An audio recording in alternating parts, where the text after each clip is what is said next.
오늘은 단제강세 4479년, 배달 4355년, 양력 9월 5일, 음력 8월 초열흘, 이 시간은 9월 첫째 주 월요일 새벽 경배 시간입니다. 이번 주에 한백음께서 주신 말씀은 공경날은 복맥날, 이날빛 다 쏘이라 라는 말씀입니다. 복맥날이 무엇입니까? 다시 복자에 이을 맥자지요. 다시 이어나간다. 무엇을 다시 이어나간다는 것인가? 과거에 한백음께서, 당군 한백음께서 이 세상에 제세하실 때 개천, 하늘을 열어서 우리 인간들에게 하느님을 모실 수 있는 길을 열어주셨습니다. 우리 인간들이 하느님을 모시게 되면서 치화주의 은덕을 받아서 인간사 366사를 주관받고 사람의 문명과 문화를 일으키게 된 것이죠. 그것을 다시 이어나간다는 뜻입니다. 우리는 하느님을 모시고 살아간 사람들입니다. 하느님을 모셨기 때문에 사람이 되었고, 하느님을 모셨기 때문에 문화가 있게 되었고 문명을 얻게 된 것입니다. 그러나 우리가 한때 어리석게도 하느님께서 주신 지혜와 하느님께서 주신 능력이 우리들의 것인 줄 알고 착각하고 제 마음대로 행한 것에 대한 결과로 하느님의 덕과 지혜와 힘을 얻지 못하여 삶이 엉망진창이 되어버리고 만 것. 그것 때문에 교문이 닫히고 우리는 어둠 속에 잠기게 되며 삶이 도탄에 빠지게 된 것입니다. 과거 한백음께서 가르침을 베풀어 주심을 면면이 이어져 내려오면서 우리의 고대 문명이 이루어졌습니다. 그렇게 면면이 이어져 내려오다가 고구려에서 한백음의 뜻을 받들지 않고 망령되게 행하면서 고구려가 점점 무너져 갔지요.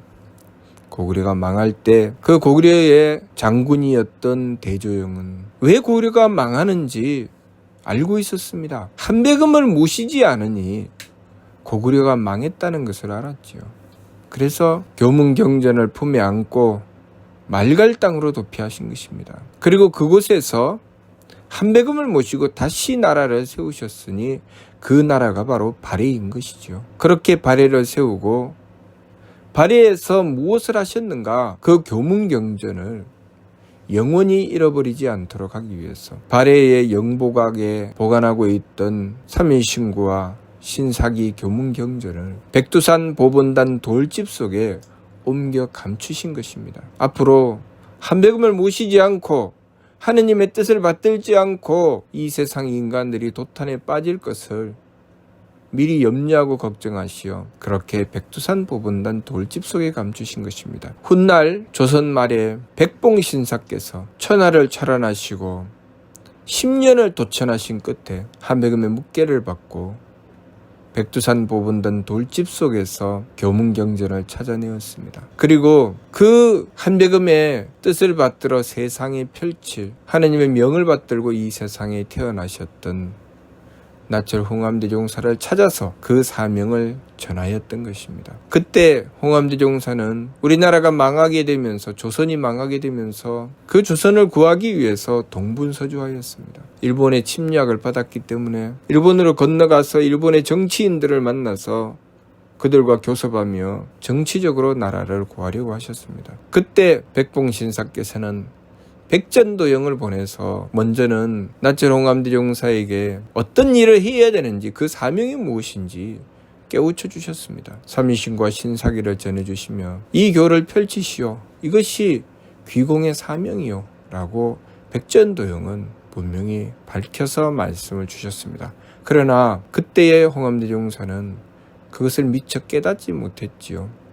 그래서 그 삼인신과 신사기를 집에 모셔놓고 일본에 다니면서 일본의 정치인들과 교섭하였습니다. 그렇게 일본에 건너가 있는 동안에 두일백이라는 도영께서 또 백봉신사의 제자로서 일본으로 찾아옵니다. 일본으로 찾아와서 홍암대종사에게 다시 그 사명을 일깨워 주시지요. 이제 구군은 다 했고 한백음의 도를 다시 찾아서 밝혀야 국운이 다시 돌아올 텐데 왜 이 바쁜 시기에 쓸데없는 짓을 하고 다니느냐고 꾸짖으셨습니다. 정치적으로 교섭을 하고 다니는 것과 한백음을 모시고 신교의 전통을 잇고 신교를 받드는 것 중에 무엇이 더 급하고 무엇이 더 중요한 것일까요? 오늘날 우리라면 그 말씀을 받들고 무슨 생각을 할까요? 우리가 사업을 한다거나 공부를 한다거나 가정의 일을 이루어 나간다거나 우리의 삶을 살아갈 때 마치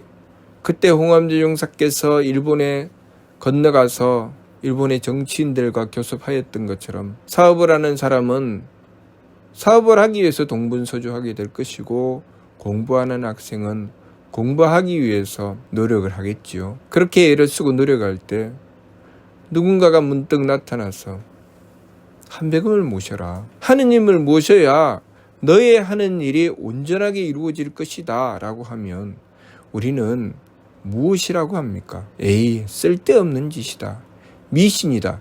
요즘같이 과학적인 시대에 달나라에 가고 화성에 가고 우주선이 하늘을 날아다니고 고속전철이 다니는 시대에 무슨 원시시대에 하는 짓을 하려고 하느냐. 신을 모시는 것은 원시시대의 인간들이 미개해서 신을 모신 것이지 과학적인 시대에 과학으로 살아가는 것이지 무슨 말도 안 되는 소리를 하느냐고 할 것입니다. 과학이라는 것은 무엇입니까? 과학이 무엇일까요? 과학은 자연 만물에 깃들어져 있는 이치를 밝힌 것이 과학이지요. 우리는 과학이라는 것이 만능인 줄 알고 있습니다. 과학이라는 것이 모든 것을 다 이루어낼 수 있다고 생각합니다. 그래서 소위 과학이라는 것을 들어놓고 신을 부정하죠. 하느님을 부정합니다. 과학이 어떻게 이루어져 있는지를 알지 못한 채 자신들이 알고 있는 그 조그만한 것으로 맹신하고 있는 것입니다. 하느님을 모시는 것을 맹신한다고 치부하며 정작 소위 과학이라는 것을 맹신하고 있는 것입니다. 과학이라는 것은 무엇입니까? 하느님께서 이 자연 만물에 베푸시는 것을 밝히고 헤아리는 것이 과학입니다. 만일 하느님께서 그렇게 베풀어 주시지 않으면 과학도 없지요. 과학이라는 것은 무엇입니까? 하느님께서 행하실 때 꼭 맞추어 주시기 때문에 우리가 하느님께서 하시던 대로 하느님께서 이렇게 하시네. 하느님께서 이렇게 하시네. 과거에 이렇게 했으니까 앞으로도 이렇게 될 것이다. 그렇게 찾아낸 것이 과학입니다. 그런데 만일 하느님께서 과거에는 이렇게 했는데 그 다음에 그렇게 하지 않으시면 과학은 맞지 않게 되는 것이죠. 우리가 자연의 법칙이 영원 불변할 것이라고 생각하는 것이죠. 그것을 바탕으로 과학이 이루어져 있는 것입니다. 만일 그때그때 바뀌면 과학은 아무 소용이 없습니다. 우리가 알고 있는 지식 아무 가치가 없는 것이죠. 우리가 날씨가 바뀌는 것을 일기예보라는 것을 합니다. 내일 비가 올 거야. 모레 비가 올 거야. 미래에 일어날 일을 어떻게 합니까? 어떻게 알죠? 과거에 그러했으니, 수년 동안 그러했으니, 수십 년, 수백 년을 그 자료를 모아놓고 그러했으니 내일도 그럴 것이다. 그것이 일기예보죠. 그러나 과거에는 그러했지만 내일 그렇지 않게 되면 일기예보는 틀리게 되는 것입니다. 우리는 과학이 무엇인지 똑바로 알아야 합니다. 과학은 하느님께서 베풀어 주시는 자연의 이치를 밝힌 것일 뿐입니다. 그런데 하느님을 부정한다는 말입니까? 과학을 들어서 말도 안 되는 것이죠. 하느님께서 행하여 베푸신 것을 밝혀낸 것인데 그것을 밝혀냈다고 하느님을 부정해요? 말이 됩니까? 그러나 우리는 그 말도 안 되는 짓을 하고 있습니다. 그래서 과학은 맹신하고 정작 그것을 베풀어 주시는 하느님은 부정합니다. 그래서 하느님을 믿는다고 하면 미신이다. 미신이 무엇입니까? 미혹된 것을 믿는다는 것이죠. 알지도 못하는 것을 믿는다는 것입니다. 우리가 하느님을 모시는 것이 알지 못하는 것을 믿습니까? 하느님께서 이 우주 만물을 창조하셨다. 내가 존재하는 것은 하느님께서 창조하신 것에 대한 결과다. 물론 하느님이라는 이름을 들어서 그렇게 하느님께서 창조하셨다고 하시니까 그런데 만일 이것을 논리적으로 따져봅시다. 내가 존재하는 것은 무엇인가에 의해서 존재하게 된 것이다. 틀린 것입니까? 내가 나를 만들고 내가 나를 지키고 살아가고 있습니까? 그렇지 않죠. 나를 낳으신 부모님이 계시고 그 위에 조상님이 계신데 조상님이나 부모님이 나를 창조하셨습니까? 그렇지는 않습니다. 조상님이나 부모님도 하느님의 피조물일 뿐이고 우리 또한 하느님의 피조물입니다. 하느님께서 창조하신 것이죠. 그리고 하느님께서 주관하시는 것이죠. 우리는 그러한 세계에 살아가고 있습니다. 그런데 그 삶 속에서 하느님을 쏙 빼죠.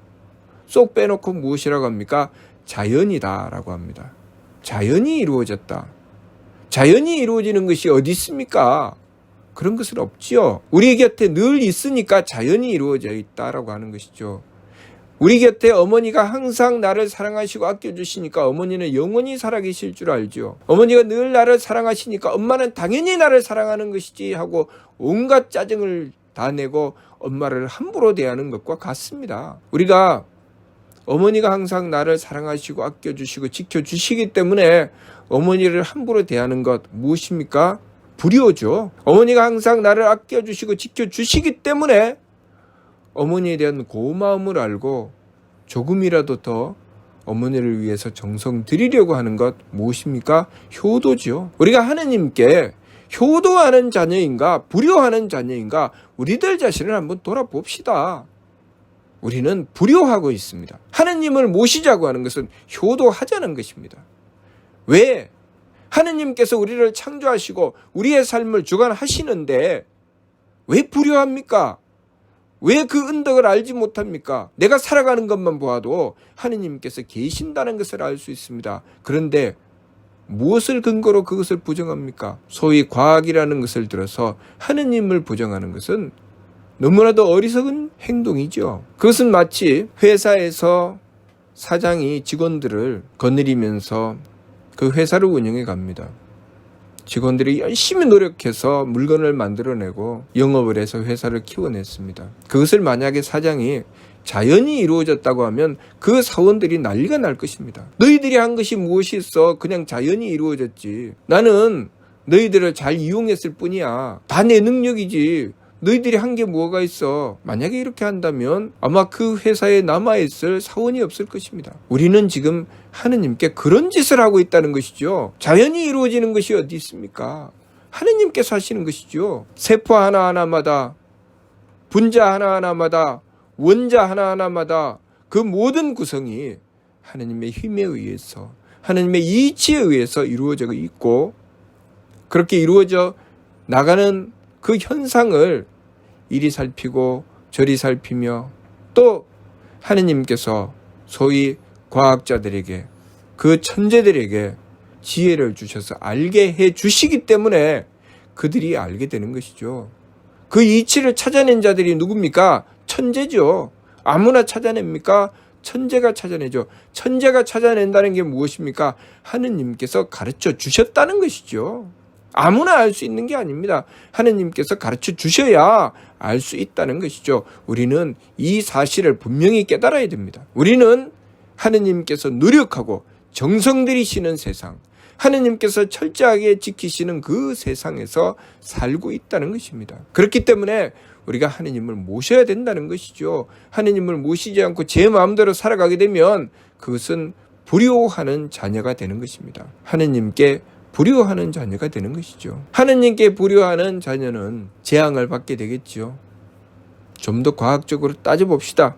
논리적으로 따져보면 우리가 물건 하나를 써도 그 물건이 움직여 나가는 것을 제대로 알고 그 물건을 써야 되죠. 그 물건을 쓰는 방식을 전혀 알지 못하고 물건을 쓰게 되면 물건이 고장나든지 잘못 쓴 것 때문에 오히려 피해를 당하게 됩니다. 우리가 하느님을 모시고 하느님의 뜻을 받들고 살아가야지 하느님께서 베풀어 주신 이 자연의 세상에서 하느님께서 주관하시는 이 세상에서 우리는 제대로 살아갈 수가 있다는 것입니다. 하느님을 모시고 하느님의 지혜를 구하고 하느님을 모시고 하느님의 덕을 구하고 하느님을 모시고 하느님의 힘을 구하여 살아갈 때 우리는 이 세상에서 가장 잘 살아갈 수 있다는 것입니다. 우리가 이 이치를 알지 못하고 어리석게도 소위 과학이라는 것을 맹신하고 소위 내 눈앞에 있는 이익만을 쫓아나가며 그래서 금전만능주의가 되고 인간성이 말살되고 하느님은 아랑곳도 하지 않고 하느님을 부정하며 하느님이 어디 있어? 신이 어디 있어? 이런 어리석은 삶을 살기 때문에 이 세상이 자꾸만 도탄에 빠지는 것입니다. 하느님께서 창조하시고 하느님께서 주관하시는 세상에서 하느님을 부정하면 우리는 잘 살 수가 없습니다. 그래서 과거에는 하느님을 모시고서 그렇게 융성하고 발전해 왔던 고대 문명을 우리가 잃어버리고 도탄 속에 빠져서 온갖 전쟁과 범죄 속에 사람답게 살지를 못하게 된 것이죠. 그것을 다시 찾아서 하느님을 모시는 그 법도를 다시 찾아서 좀 사람답게 살아보자는 것입니다. 전쟁도 멈추고 범죄도 사라지게 하고 무슨 힘으로 그렇게 합니까? 하느님의 힘으로.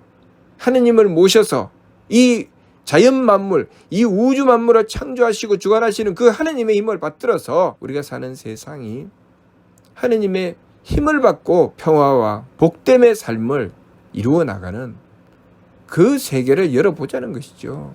그래서 살벌풍진 쓸어내고 도덕세계 열어보자라고 하신 것입니다. 이번 주 말씀, 공경날은 복맥날 이날빛 다 쏘이라. 당연한 말씀이죠. 우리가 공경해야 될 것은 하느님을 모시는 그 개천의 빛, 한백음을 모시고서 하느님을 모시는 길을 열어주시라고 공경하여 받들어 원도하고 정성 드려야 됩니다. 그래서 공경날은 복맥날 이날빛 다 쏘이라고 하신 것입니다.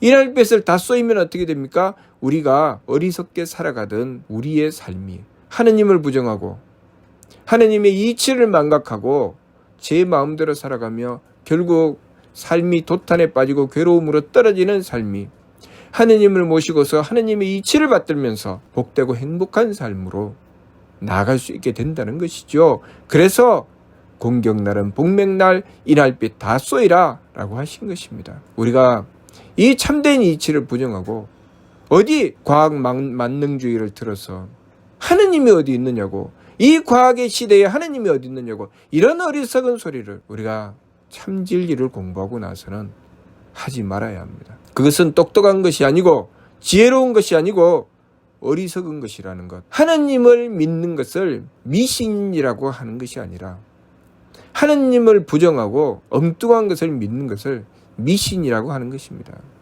무엇을 제대로 알고 믿어야 될 것을 믿고 지킬 것을 지켜야 되는 것이죠. 그러니 우리가 하느님을 부정하고서는 우리가 알고 있는 것, 우리가 행하는 것이 온전할 수가 없습니다. 하느님이신 한백음을 모시고 항상 우리의 머릿골에 하느님을 모시기 위해서 심성영대를 밝혀나가며 하느님께서 우리를 창조하신 그 뜻 그대로 성명정 삼진을 완성하기 위해서 삶을 지켜나가서 우리의 삶의 기준을 심기신 삼망이 아니라 성명정 삼진에 두고 항상 하느님을 모시고 삶을 이루어 나가야 하겠습니다.